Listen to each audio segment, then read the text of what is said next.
একদিন ছুটকি নিমতলা রাস্তা পানে যাচ্ছিল।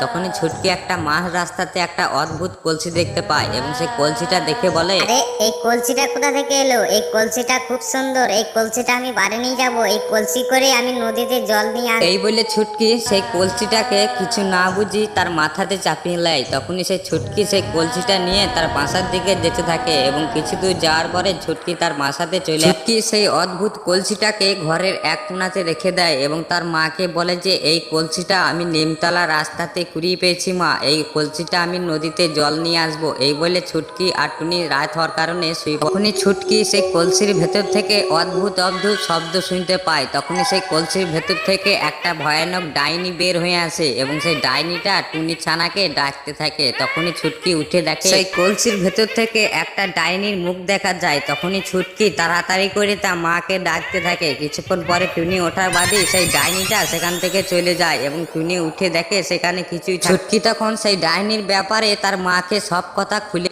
টুনি আর ছুটকি সেই কলসিটাকে নিয়ে সেই তান্ত্রিকের কাছে আসে এবং তান্ত্রিককে সব কথা খুলে বলে। তান্ত্রিক সব কথা শুনে মন্ত্র জপ করতে ওম গ্রিং ক্রিং চামুন্ডাই নমঃ। পর তান্ত্রিক সেই কলসিটার উপরে জাদু শক্তি প্রয়োগ করতে থাকে। কিছুক্ষণ পরে সেই দেখতে দেখতে সেই কলসির ভেতর থেকে একটা ডাইনি খাঁচার মধ্যে বন্দি হয়ে যায়। তখনই টুনি আর টুনির ছানা দেখে সেটা অবাক হয়।